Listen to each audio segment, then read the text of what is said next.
Welcome to Beckway Balance, where we bring you insights and voices from Perth's accounting frontline.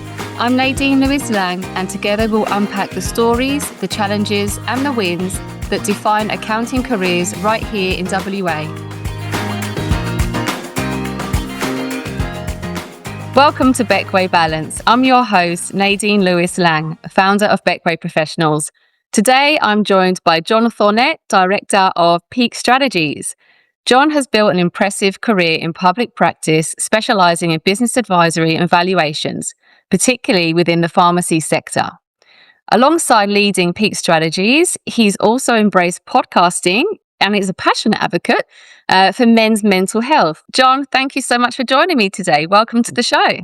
Pleasure to be with you. Wonderful to be with you. Wonderful. Love it. Lovely. Thanks, John. How are you today? You well? I'm very good. I'm wonderful. Wonderful as always. Good. So, John, let's start at the beginning. So tell us a bit about your career journey and what first attracted you to public practice accounting.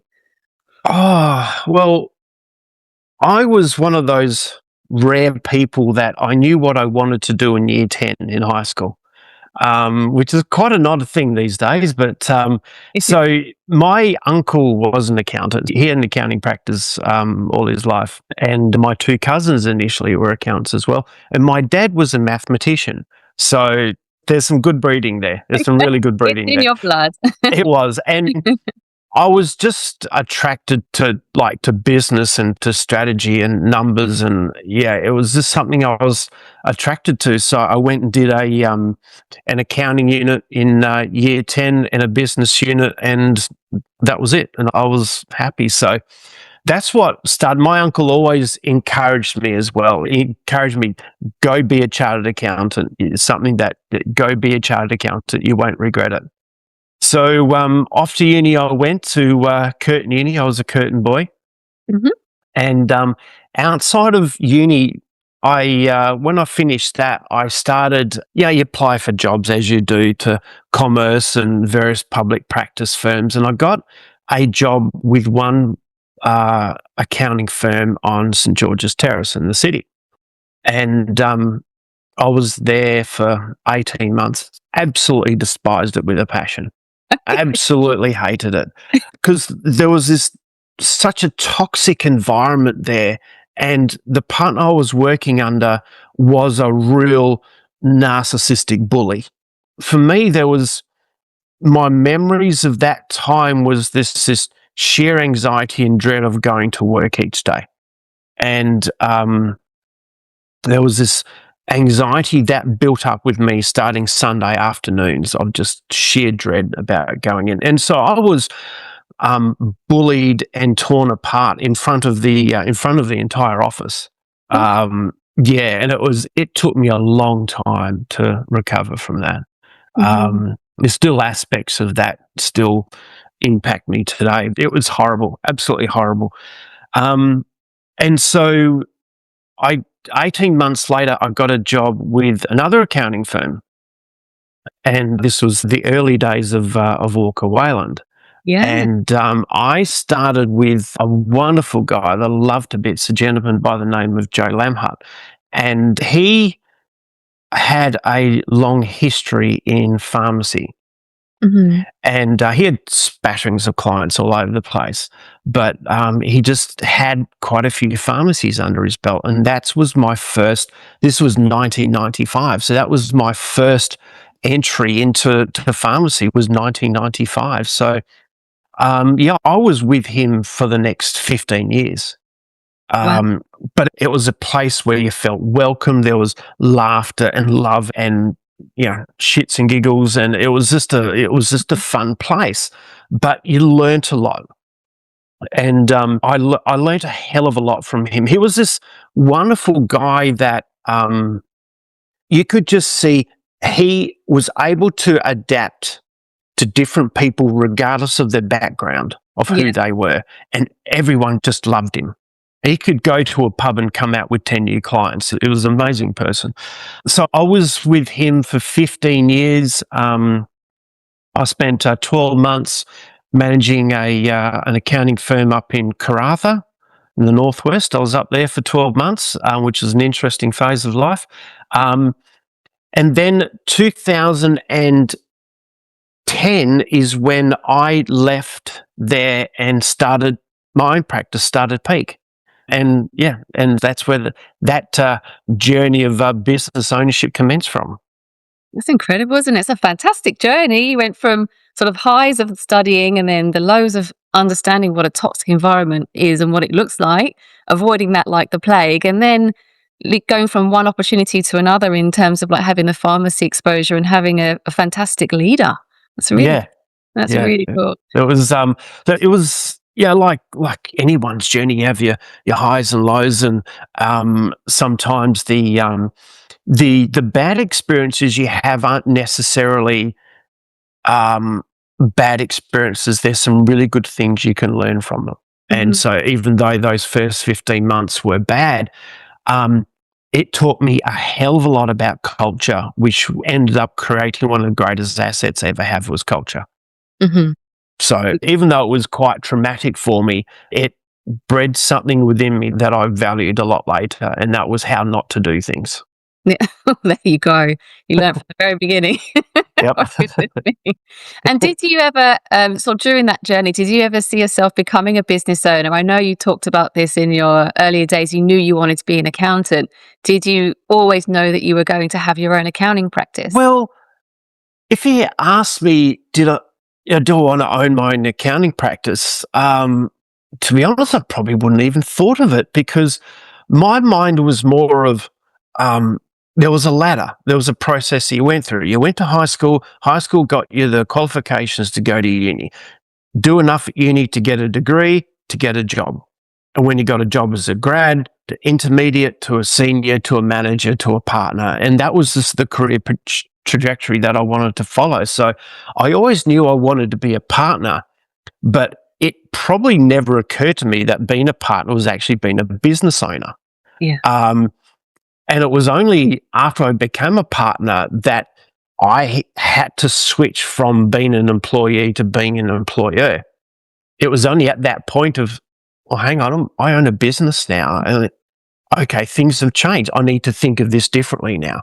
So it probably just more in my ignorance, it never really occurred to me, other than that was just something I wanted to do. Incredible.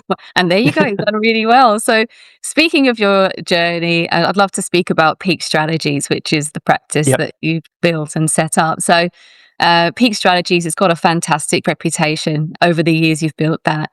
I guess when you started the business, what was your vision and how has that evolved to what it is today? Okay, so the name Peak Strategies is a little bit of a story here. Okay. The name Peak Strategies, my favourite place in the world is the Stirling Ranges in the south of WA, just north from Albany. And it's a whole series of peaks that you can climb, and it's a wonderful, wonderful, amazing place. And when you go there, this is a great metaphor of you wanting to climb this peak.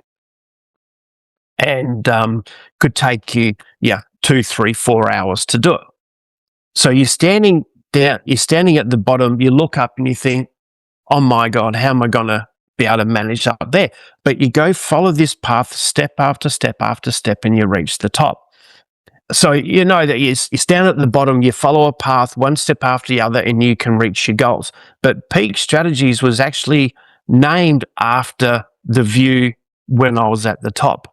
Because when I was at the top, it gave me a different perspective of the landscape. So when I looked around, it was like, oh, look at all these other things I can climb.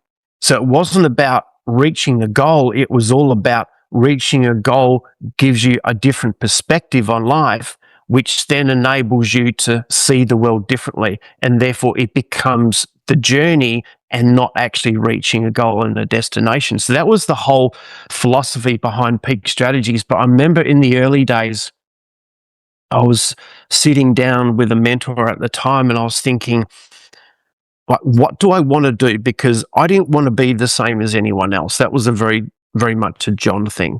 I didn't want to be the same as anyone else. And it's one of these blinding flash of the obvious moments. And she said, why don't you just do pharmacy? It's what you're good at.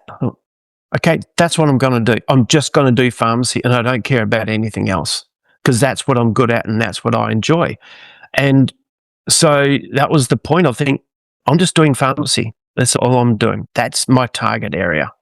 And I didn't just want to do tax returns and things like that because that would have bored me to tears.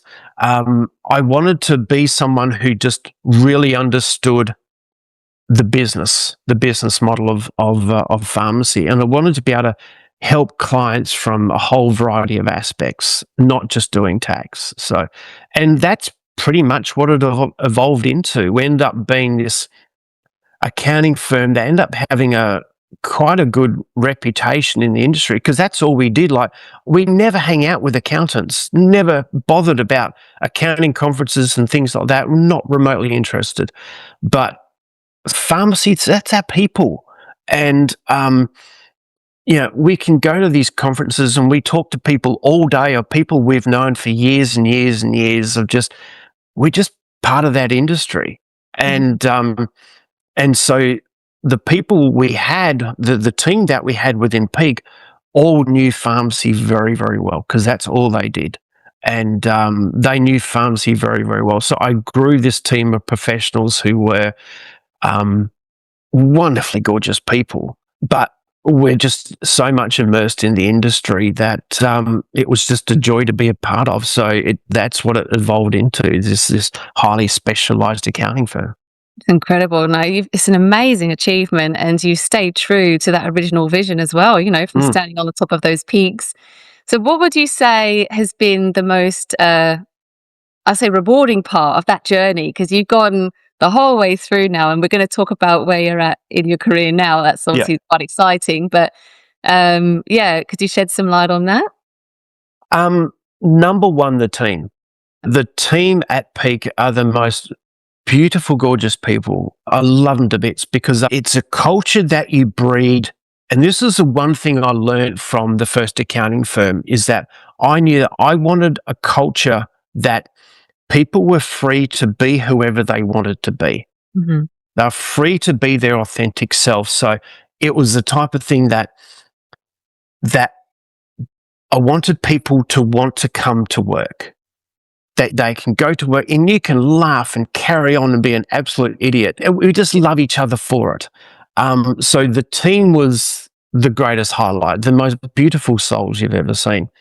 But aside from that is, the highlights of being just immersed in the industry where you can go to a pharmacy conference and it just feels like you've just been amongst your people. Yeah. Like, that's my people. Yeah. That's who, these are the people I like being with. And these are people that you'd known for years and years and years, and you know everything about them. And, clients come and go, but we retain such strong friendships with these people, even after they've left for whatever reason.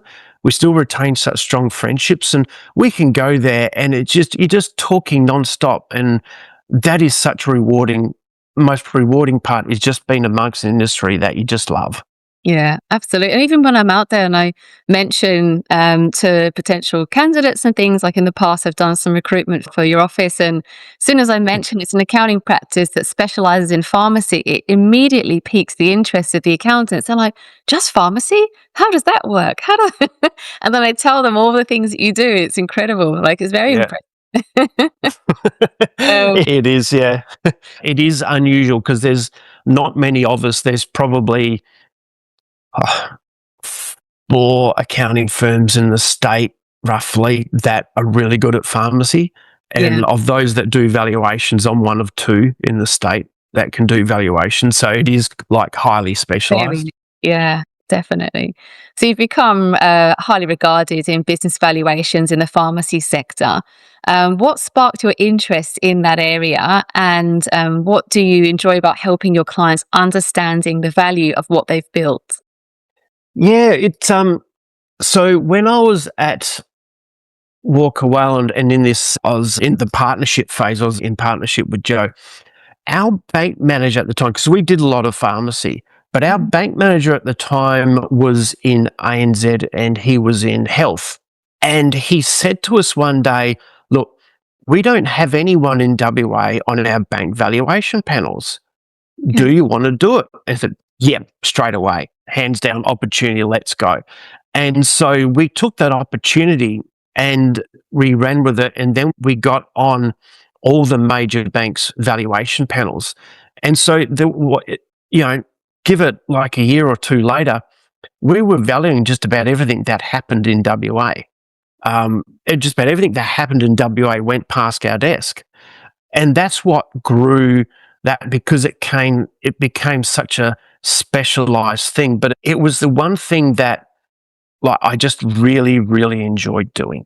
And it just grew from there, because it became the service offering where there wasn't many competitors in it, but because it was such a highly specialized industry that we knew really well, that ability to be able to understand someone else's business, and just by looking at it, you know how well they're doing because you know what the rest of the industry is doing.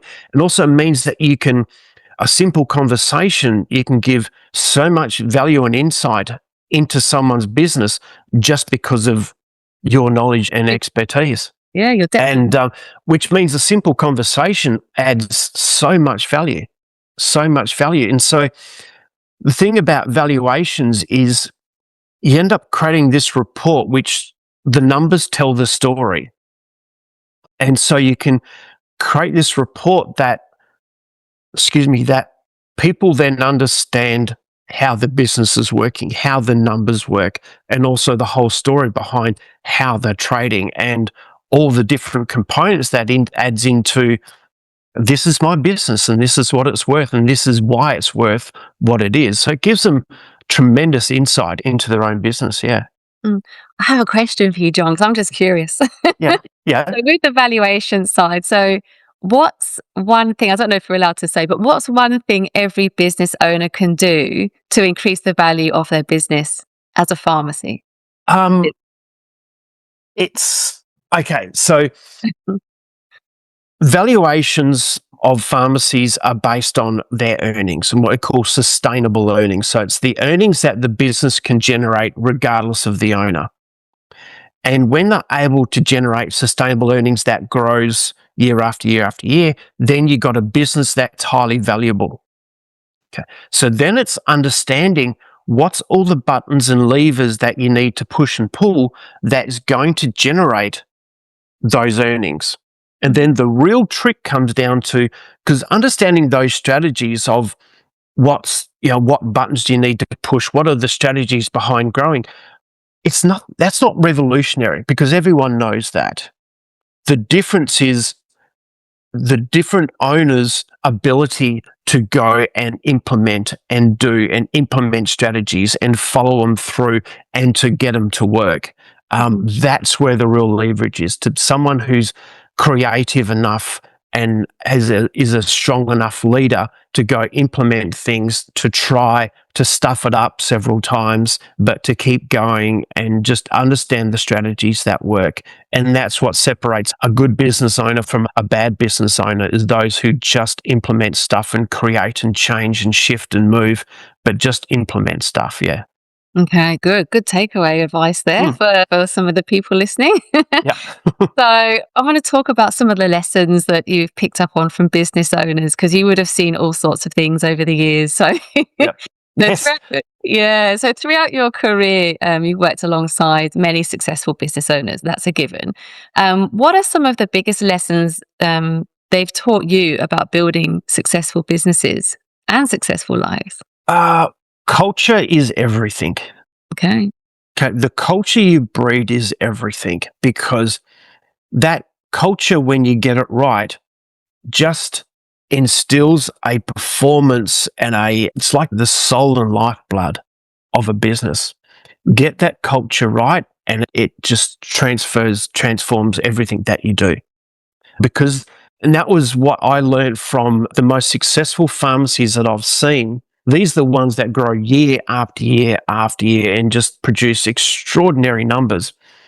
But they are really good at what they do because of the culture that they breed. And they're just so fixated on culture that they're not just going to employ anyone, but they employ people who suit their culture and suit their patients and their clients. Mhm. And they are fixated on that culture because when that culture works, transforms everything.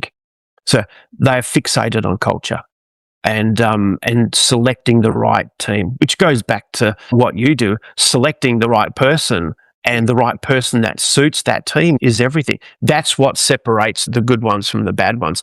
The other lesson, and this is a funny one, separating business from home. Okay. It's a funny thing, but one of the most memorable conversations I had was this pharmacy owner who had still has pharmacies in the city. So, of course, in the middle of COVID, when the city is shut down and everyone's working from home, every other pharmacy in the state is going gangbusters with, COVID vaccinations and masks and, all sorts of things like that, and all the rat tests and everything like that. Yet his client base is deserted and gone, and he's watching his business because no one's working in the city. There's no one there. And he was telling me this one stage that you could walk up and down St George's Terrace and play cricket and not hit a soul. And he was walking home back to his car at the end of the day, and it was just him and the local winos, and that was it. Oh my goodness. And so his business is basically stopped. Yet he maintained such a positive attitude. But then he went home, he was always happy because he never took business home. So when he was home became a sanctuary. Yes. That he could stop from business, that he could separate himself, he could be home with his wife and kids and just laugh and carry on and have a great place. He was able to separate, so he didn't have to carry business back to the home front. And that was such an important lesson, yet he maintained his positivity the whole way through, which comes back to one of the other lessons is, happiness is just a change of perspective. That's all. Wow, that's incredible. Couldn't agree more. The things that separates good business owners is the ability to get things done, to implement, but culture is everything. Okay. Culture is key.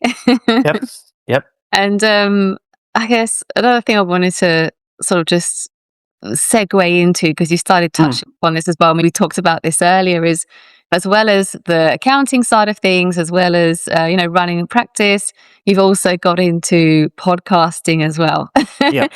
And you started having some of those conversations as well through your podcast. So just that's some things I wanted to discuss with you there. Since you've ventured into podcasting, which isn't something people immediately associate with accountants. No. What inspired you to start, and what have you enjoyed most about these conversations? Yeah, I never thought it would end up this way, but this is where things go. Another mentor I had, the most wonderful, beautiful soul you've ever seen, a guy by the name of Jeremy Watkins, and he was a mentor of mine at the time. And he said, you just do pharmacy. So you know who your audience is. You know who your target audience is.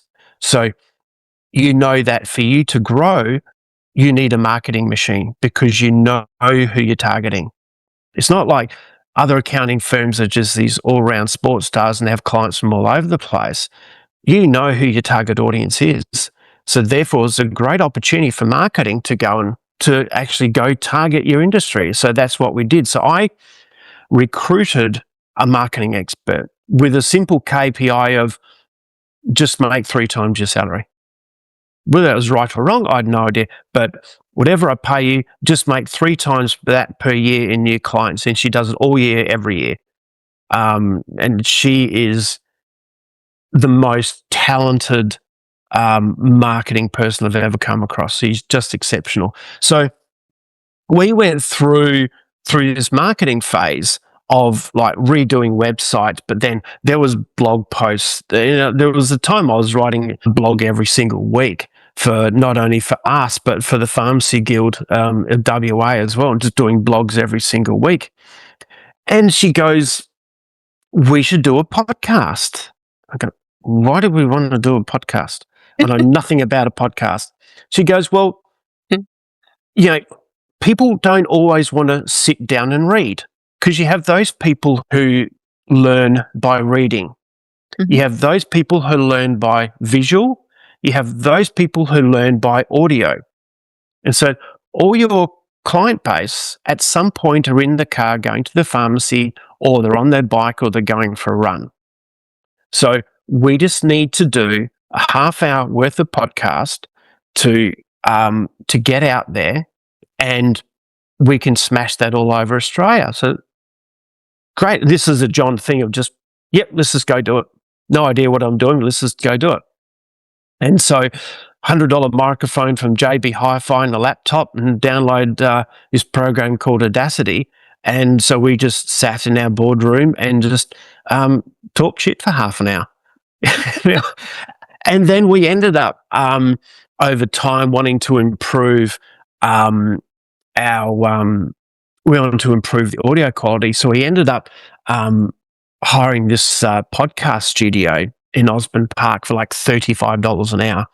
And the place is perfect. It's wonderful. And so that's where we do our podcast. And so we end up doing not only just talking amongst ourselves, amongst the team, but also interviewing pharmacy owners and people in the pharmacy industry. And that's where it started from. And so this podcast then got up, and and it ended up being a lot of fun to do.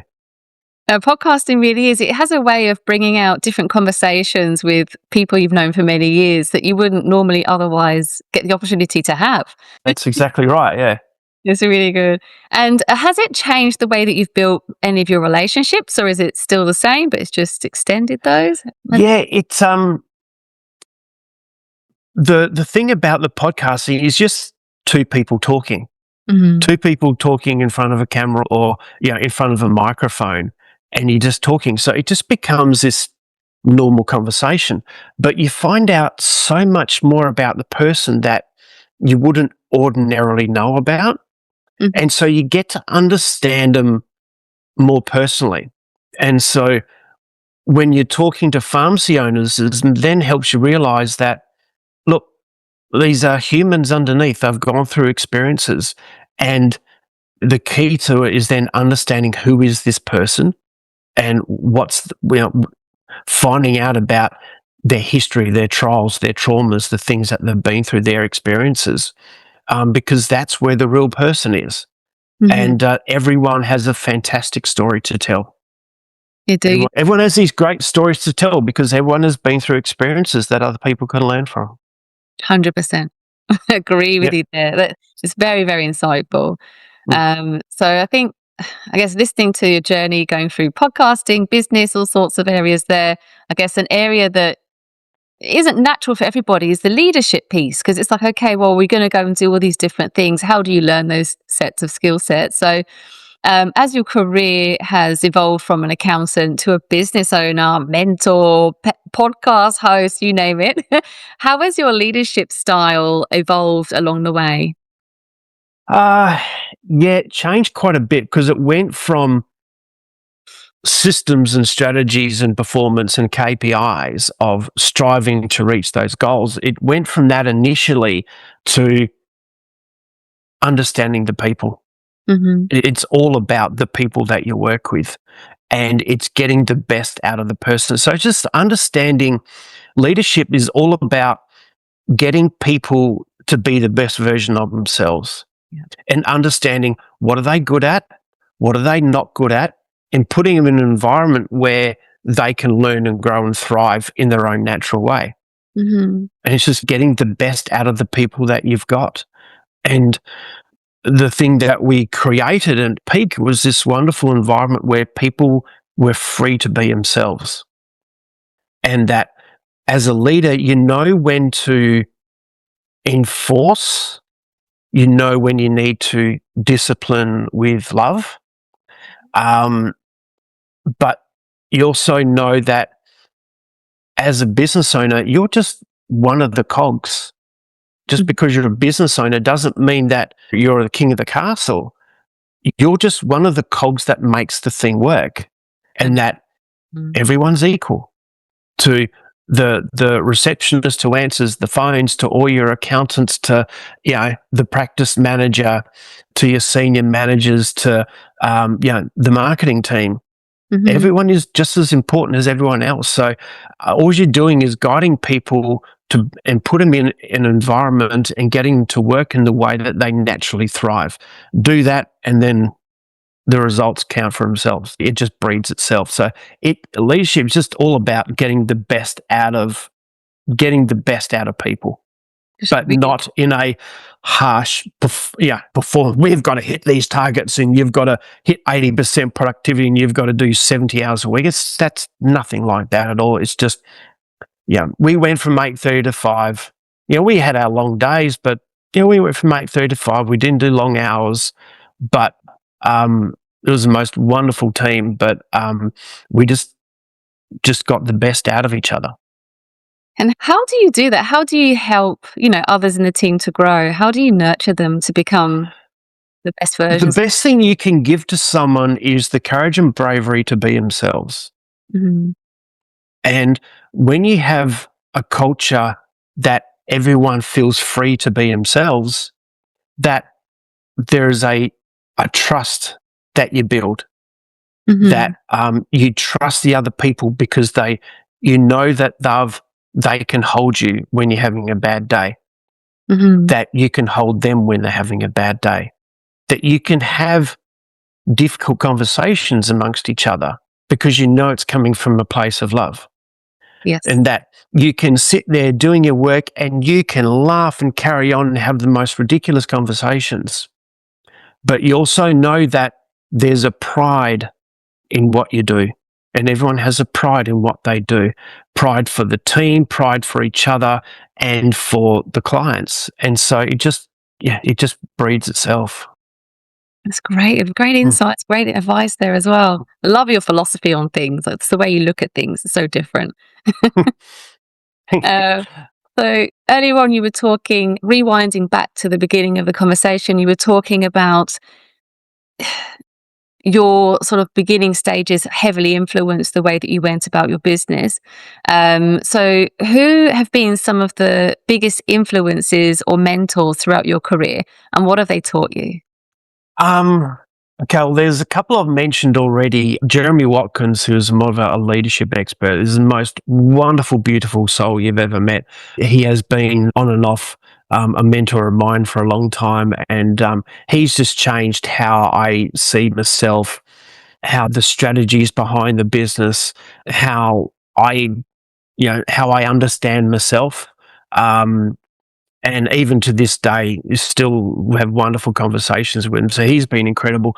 The early days, Joe Lamhart, when I first worked with him, taught me everything about business, about pharmacy. All the opportunities I've had have largely come from him. Learned so much about dealing with clients that you could just see him, just to be in meeting rooms with him, and you could just see him shift and change and pivot to suit the person, whether it's, high profile businessmen, bikies, teachers, doctors, whatever background they come from, he's able to shift and change to suit that person, and learned so much about culture and about pharmacy from him. So he's one person that's really inspired me. Another life coach that I've had along the way, Rosemary Buies, she taught me everything about me. She helped to heal a lot of my traumas, helped to deal with a lot of mental health problems that I had over the years.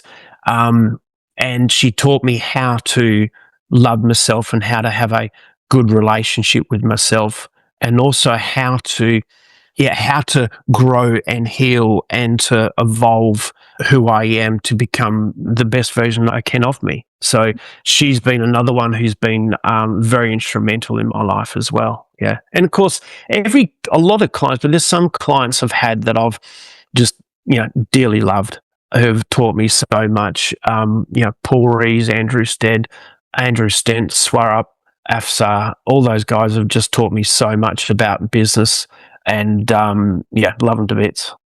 Wow, so important, and it's incredible to hear how one conversation, can make different changes and stuff throughout your career, and just a constant reminder, basically. Has there ever been, like, with all those different mentors you've had several there that you've mentioned, has there ever been one piece of advice that you've never forgotten? There's two things that always come back to me. One, and I've sort of mentioned these already, is that one is that happiness is just a change of perspective. Mm-hmm. It really is just a change of perspective, and that we can go through things in life, but it's how we view it and it's how we respond makes the difference. Because something can happen and we can go, oh, woe is me and blah, blah, blah. Or we can go, look, things happened. What am I going to learn from it? Mm-hmm. And I think we all similar people. We all have the same time in the day, but it's just be able to look at the world from a different perspective. Mm-hmm. Because we have one perspective, but it's not the only perspective. Like how I see things and how you see things are totally different because we're different people. Yeah. So being able to change your perspective, and happiness is a change of perspective. And the other thing is that enabling, the greatest thing you can give to someone is the courage and bravery to be their most authentic self. Mm-hmm. To be themselves, warts and all, and not feel as they need to conform to society or conform to expectations, of just being able to be themselves. And it's one of the greatest gifts you can give to people. Oh, that's lovely. I just love listening to you talk. It's like this is philosophy all the time. I just love it. One thing I've noticed, over the years of speaking with you, is you have a real focus on purpose. So I kind of wanted to have a chat about that as well. One thing I've really enjoyed about getting to know you over all these years is that you often speak about purpose and not just success. Has your definition of success changed throughout your career? Oh, very much so. It's moved from wanting to have things, like being able to make money, houses and wealth, and hitting KPIs and, achieving results and growing and growing and growing, constantly chasing growth. It's changed from that to success is all about you being able to feel peace and joy within yourself, regardless of what's happening in the world. Mm-hmm. And to me, that is success. If you can feel joy and peace and happiness within yourself, regardless of what's happening in the world, then you've achieved success. To me, that's success. It's just being able to feel joy and peace. Yeah. It's a very sort of Taoist perspective, but to me, that's success. I think, why are we all chasing all these things? For what reason? Well, it's to feel happy. Well, why can't we feel happy regardless of what's happening in the world? Mm-hmm. Absolutely. To me, that's success. That's success. I can definitely relate to that. Yeah. And John, what gives you purpose today? What motivates you? There's this old version of success that I thought was really arrogant at the time. Is like doing what you want, when you want, how you want. And I thought, how arrogant is that? But it actually makes a lot of sense. So my motivation now is basically doing what I want and having fun with just doing what I want to do.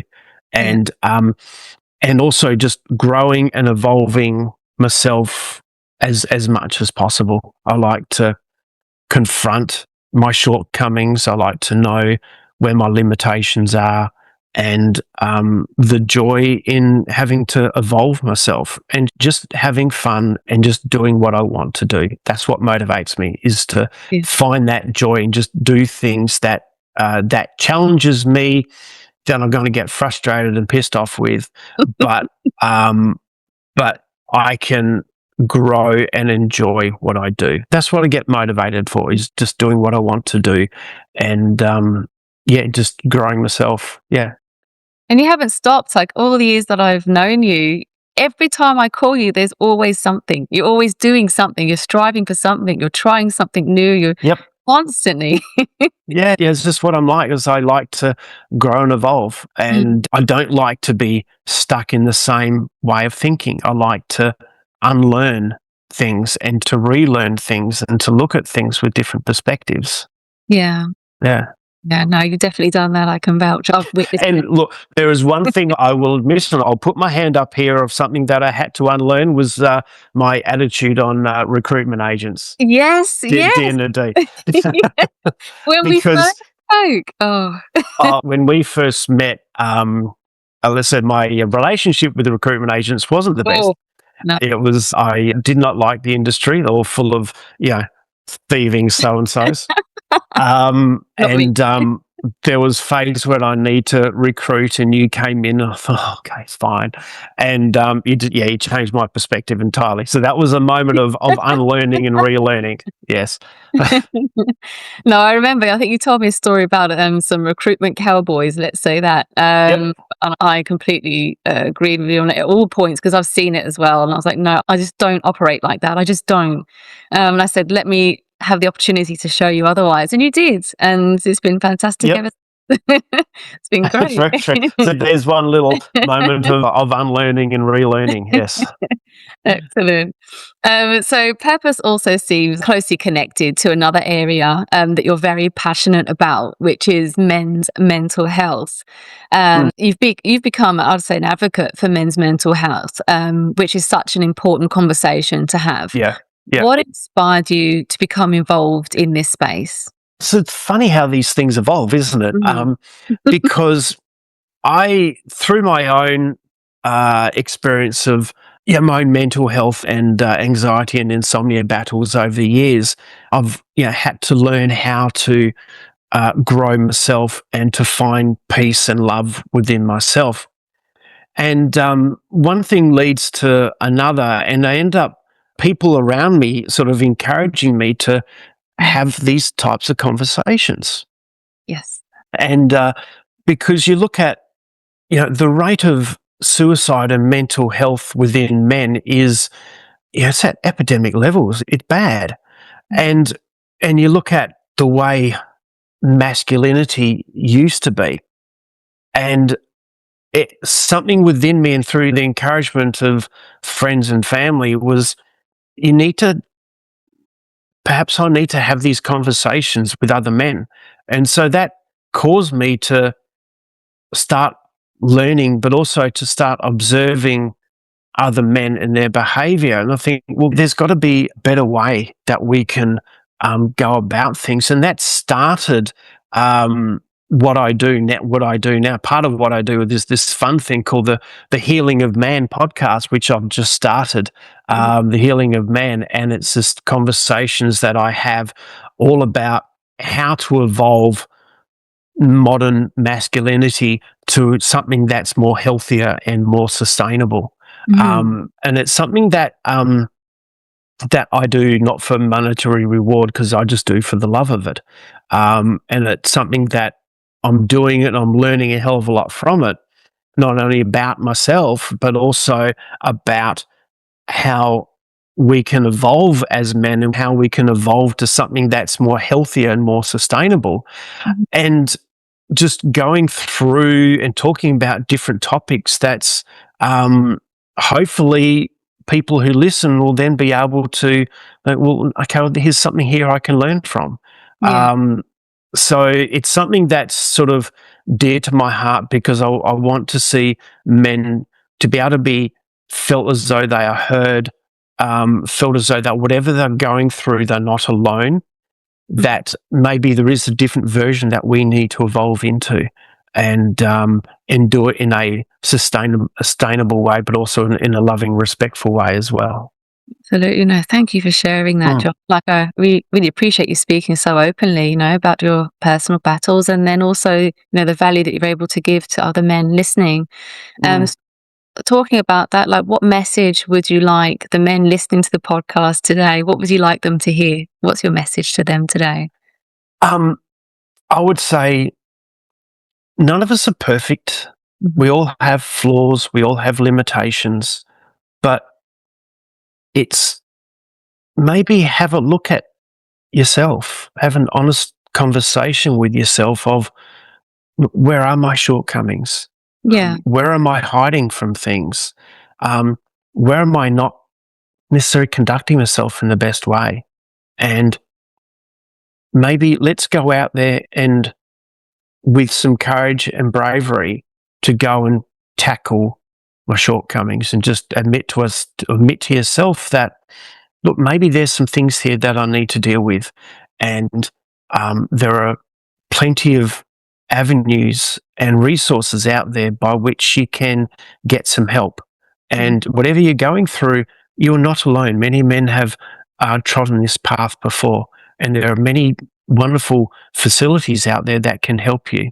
But just have a reflect that you can grow, you can evolve, and you can learn to become a better version of yourself if you can find the courage and bravery to confront it. But it's all about the inner work that you do. It doesn't come from new jobs. It doesn't come from more income. It doesn't come from a new house or a new partner or a new boss. It doesn't come from any of that.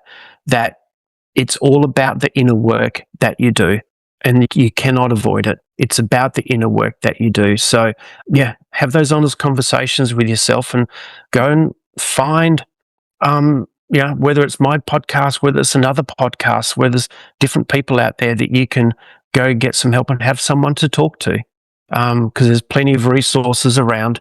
And, be honest with yourself.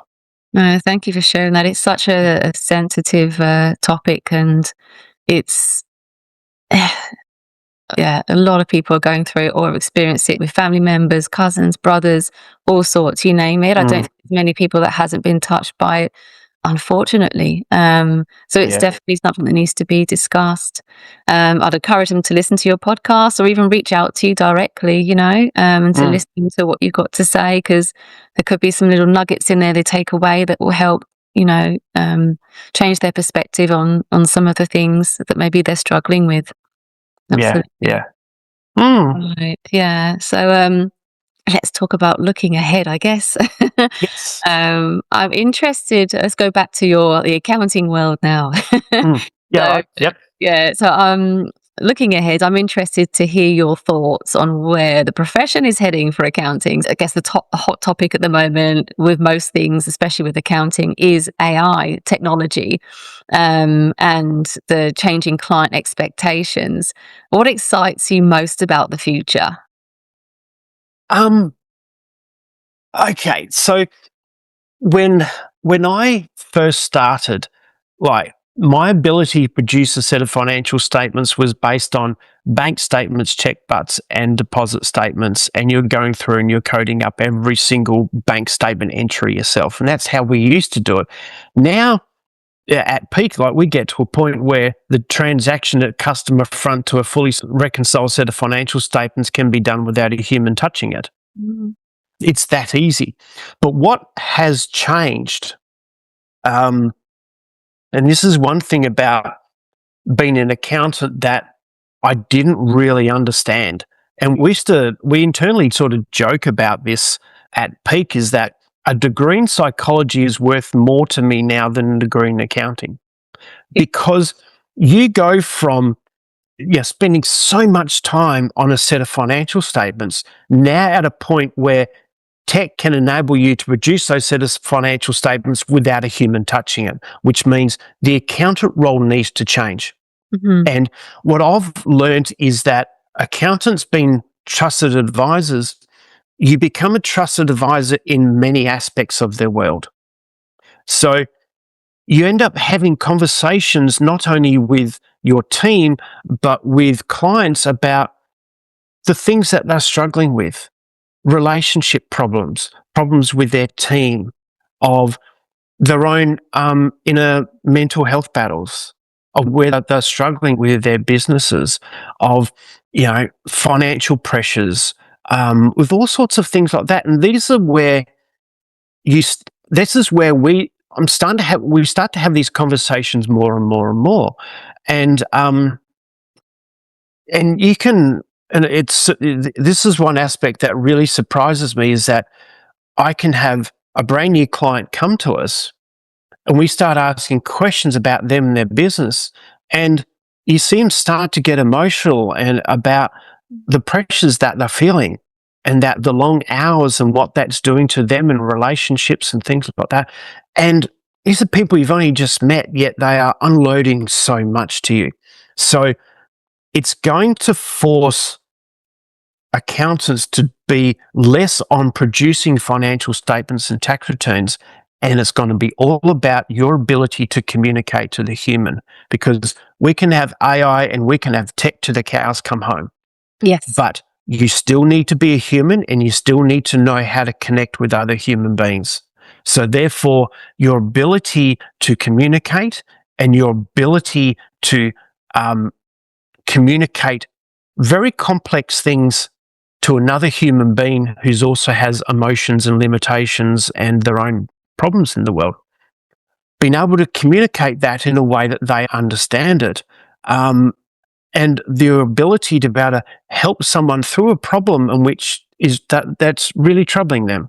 Mm-hmm. And emotional IQ and your ability to communicate is probably the greatest skill set that accountants can have now, because that's where your life's going to be. It's all about, here's the numbers, here's what they mean, and this is what we can do about it, and here's how I can help you, but also being that sounding board to allow them to offload problems so that you can not only listen, but you can help them through as well.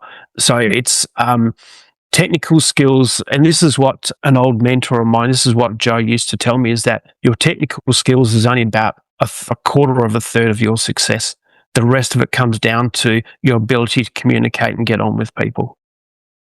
Mm-hmm. And that's just going to become more and more and more. Yeah, you need to know all the tech stuff, all the technical aspects, but your ability to communicate to another human being is what will separate you from everyone else.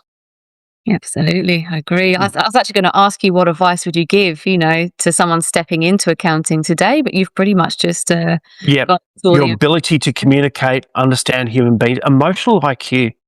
Mm-hmm. Is a very underrated skill set that people need to have, is emotional IQ. And I think they're the greatest skill sets that accountant can have now. Yeah, it's really encouraging for young professionals. And there's so much opportunity now. It's very exciting. But then when you speak to some graduates, they're sort of a bit daunted by it all, because they're not sure where to go, because I think their perception of accounting was quite different even 3 years ago, to what it is now. Like, they started their degree, and by the time they finished it, there's been a whole turnaround in how things are done. Yeah, it's very true. And it's changing rapidly, as the rest of the world is. But we cannot lose sight of the humanity of who we are. That wherever you go, there are human beings, and that we have strengths and weaknesses, we have our flaws, we have our limitations, but we still want to be able to communicate with people and be able to listen and to enable someone to feel heard and respected. And there is still the humanity of everything, and we should never lose sight of the humanity. Absolutely. Amen. Amen, John. Oh, that's so good. I'm sort of coming towards the end of all of my questions of the podcast and stuff. But John, I want to introduce something new to the podcast. And all right. I think I sort of mentioned it to you yesterday on a phone call. I want to introduce a rapid fire questions round. All right, good. Right, looking forward to it. Whatever I ask you, you've got to be like, okay, right, I'm going to answer it super quick. Okay, go. I'm ready. All right, I'm hoping I can get through these quickly. So, are you ready? Okay, yep, ready. Coffee or tea? Tea. Early bird or night owl? Early bird. Favorite book that's changed your thinking? The Tao Te Ching. Oh, okay. Best career advice you've ever received?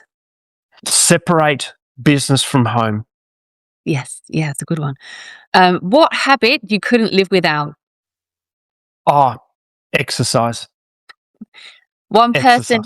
I know you love your exercise. One person you'd love to interview on your own podcast? Barack Obama.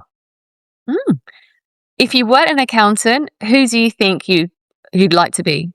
I would probably be in marketing, or I would be somewhere with some degree of artistry, like in a band or music or something like that. Okay. Somewhere where there's a lot more creativity. Yep. Okay. And one word your team would use to describe your leadership style? Oh, that's a tough one. Damn you. That's loving. Oh, that's really nice. There you go. That's all my fast fire questions go. Okay, it was not as there was some tough ones there. It was as fun as what I thought it was going to be. It was as intimidating as what I thought it was going to be as well. Yeah, A bit thought provoking as well, especially the book one. If I was asked that, I wouldn't know what I'd say because I read a lot of books as well. yeah. The Tao Te Ching is a philosophy book on Taoism. Okay. From ancient Chinese, not from a religious perspective, but it's a ancient Chinese philosophy of Taoism, and that's changed how I look at the world. Yeah. I'm going to have a look at that one. I'll listen to that. So, John, just before we wrap up, I always like to leave our listeners with something to reflect on. If our listeners could take away one thing from today's conversation, what would you want that message to be? Find the courage and bravery to tackle your own shortcomings and to be the most authentic version of yourself possible. Don't worry about what other people think. Don't worry about society expectations or anyone else's expectations. Find the courage and bravery to be yourself and to be the best version of yourself. That's lovely, John. That's a wonderful message and the perfect way to finish. Love it. Thank you so much for joining me today. Pleasure. Always a pleasure. John, I really enjoyed our conversation. I appreciate you sharing your experiences and insights with us. And thank you to everyone for tuning in to Beckway Balance. If you've enjoyed today's episode, don't forget to subscribe, and you can watch the full episodes on YouTube, listen on Spotify, or visit the Beckway Professionals website. Thank you for listening, and we'll see you next time.